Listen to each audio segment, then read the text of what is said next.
Hello, everyone, and welcome back to part two of our conversation with Shivangi ma'am on Beyond the Degree. In the last episode, we spoke about the internal shift moving from finance to brand and content. But today, we are getting into the how. This part is all about breaking into the roles you actually want. We are talking about how to stop just applying to jobs and start pitching yourself.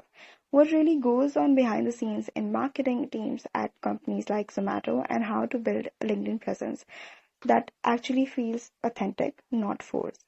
If you have ever wondered how to make your profile stand out or how to write in different brand voices, this episode is going to give you a very real, very practical look into it. So, hello Shivangi ma'am. Hi Anjali, it's great to be back again. Okay, so I was researching about you on LinkedIn and I found a post and you have mentioned that you stopped applying and started pitching. Can you walk us through that exact components of a pitch that helped you in landing a role at Zomato?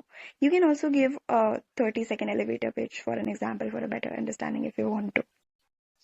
So when I say I stopped applying and start pitching, it meant moving away from generic resumes to more thoughtful outreach. I'd pick a brand I genuinely liked and come up with ideas tailored to specifically to them. A good pitch for me had three parts always: what they're currently doing, what I think could be improved, and a few sample execution.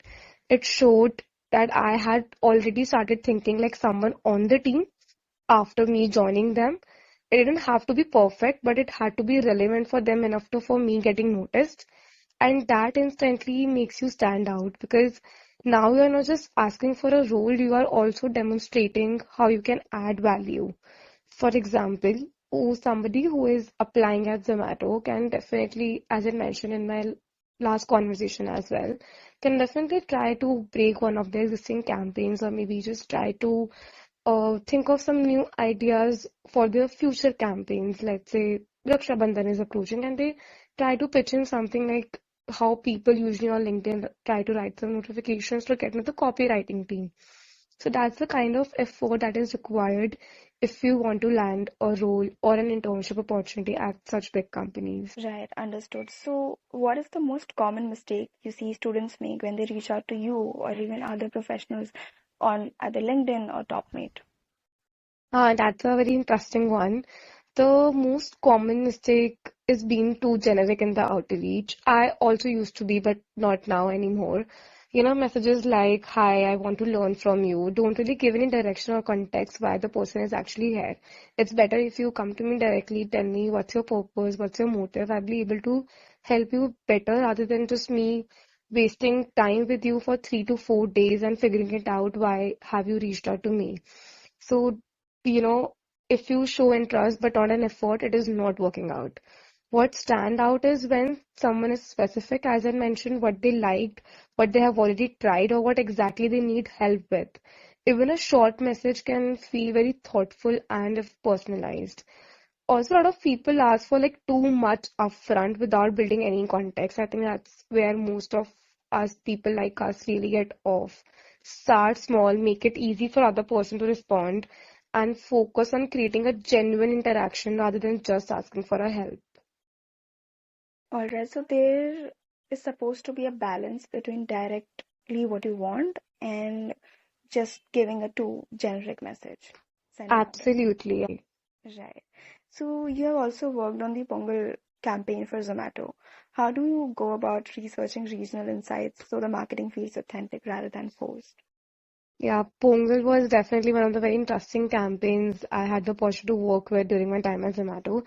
So, see, I'll tell you, for regional campaigns like such, surface level research is never enough. You just can't really rely on Google searches or Google trends for the context. So, and along with my team, I try to understand the emotion behind the festival, what people actually associate with into their daily lives whenever they celebrate Pongal. And that while it comes from reading local content, observing conversation, but a lot of it also helps you with consumer interviews, which is a thing. So I remember we spoke to approximately 25 to 30 people in Chennai, Tamil Nadu, Madurai, etc., where we try to gather all the regional insights on how they're celebrating Pongal on all the 4 days and maybe build something around that. So the idea is to go beyond obvious symbols and tap into real behavior and sentiments because that is something people will actually relate to whenever they are coming across to your marketing efforts. So even a small cultural nuance make a big difference, and that's what helps the campaign feel more natural rather than forced. Okay, so when you're working on a campaign, it's really important to not just go ahead and do a simple Google search. It's better to do a proper market research and find out what truly people are up to, right? Absolutely. I think primary research is very, very important. And if you can talk to a few people, do consumer interviews, nothing can beat it. Right. Understood. So Zomato is known for its quirky, relatable voice. So how much of that is data driven and how much is just creative intuition and daily life observations? Yes, so Zomato did used to do very quirky and relatable voice, as it mentioned, now that they have changed their messaging, fuel your hustle, if you may know. So earlier it used to be a mix of data and intuition both, not one replacing the other for sure. Data tells you what's working, which format, tones, or types of humor people are engaging with. You check the data, you check the CTRs, you check the delivery rate of the WhatsApp CRMs that you are sending. But the core idea still comes from the creative instinct. You can't purely rely on the data to create something relatable or funny because data can help you what is working, but data cannot help you what is relatable with the audience. So Right. over the time, you develop a strong sense of what fits the brand voice eventually. Data then helps you refine and scale on those ideas. The real strength actually lies in building both creativity and the data, of course. All right. So again, balance is important. Data and creative intuition both are equally important. All right. So you also worked at Mamaearth, now Honasa. So you worked across multiple brands. How do you switch your brain to write in different brand tonalities in a single day? Yes, so see, switching between brands is more like, switching your mindset with the intent Right. because each brand has its like own voice, audience, and emotional positioning. Hmm. At Mamaearth, you used to write for, let's say, maybe a age group of 25, 30 plus. Now they have, of course, more SKUs, but let's say for Aqualogica, you used to write for a Gen Z audience. They are the one using your hair mist, face mist, right?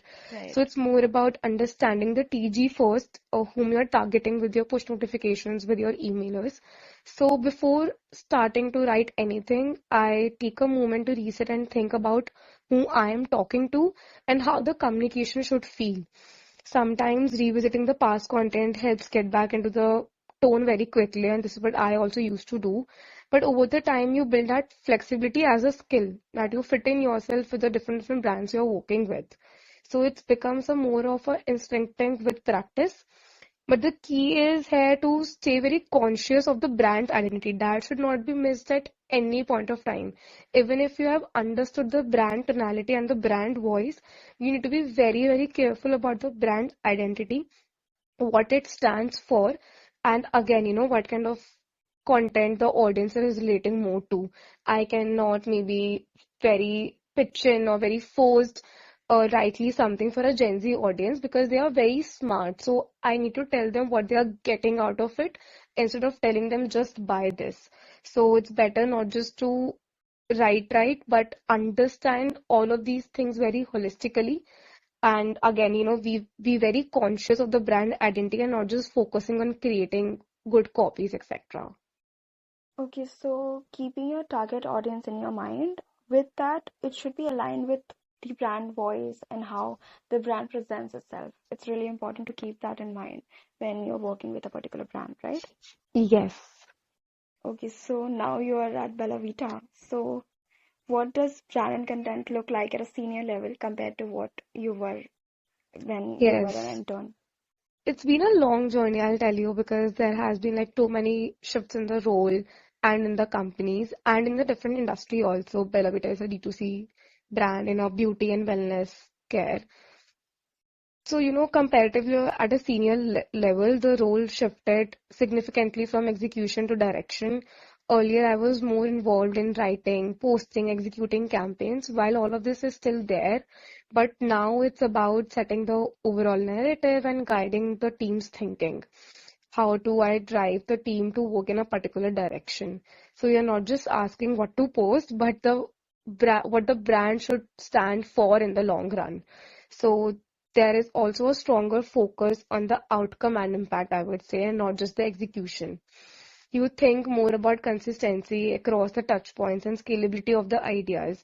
If we have been doing something, what more you can do now, because it has worked for some time, not necessarily it will work for a very longer period of time. So it becomes less about doing everything yourself and more about enabling better work through the team. And that is something there has been a shift in my scope of work and in my role at Bella Vita. Right. So I think Bella Vita was quite a different work role from what you did previously. Like it's a senior level as compared to what you did at Zomato, Deloitte, Mamaearth. How did you landed your job there?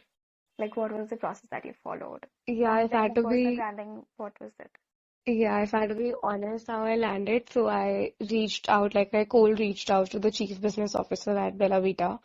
Fortunately, he replied and got an opportunity at Bella Vita because they have many sister brands also opening simultaneously. Like they are expanding each day, they are bringing in new SKUs each day. So they're expanding crazy. So I got into Bella Vita from through a cold messaging. Definitely, even I was also scared because for me it was not just a switch to a new company, but to a switch to a complete new category. While I had some experience of it during my time at Mamaearth, but it was fairly for 3 months. So to look at the things at a larger and a macro level, I also initially had to figure out a lot of things, but now being into the system for 9 to 10 months here, I feel it's really good. And comparatively as a whole, the beauty and the skincare industry is really, really growing. Right. Okay. So you also have a significant following on LinkedIn. Does having a personal brand actually help you do your job better, or is it like just a tool for career growth? See, I think everyone feels that hesitation when they start, even I did. So you're constantly thinking about how people will perceive you, how they will judge you. But over the time, you realize most people are not paying as much attention as you think. And even if they are, their opinion does not really impact your own growth. So what helped me was focusing more on the consistency, which I'm still trying to do, and rather than perfection. The more you post, the less you overthink. It's always healthy and good for you, and it will just motivate you to keep on posting, keep on talking about what your learnings have been on LinkedIn. So it slowly becomes a habit rather than a big decision, oh, I have to post. So eventually the initial fear just fades away. Talking about does it give you a personal brand or is it a tool for career growth? I think it totally depends upon the kind of content that you are sharing. For me, my motivation is to build my personal brand first and maybe, then just help a few of the other people on LinkedIn who are figuring it out and who are navigating their career.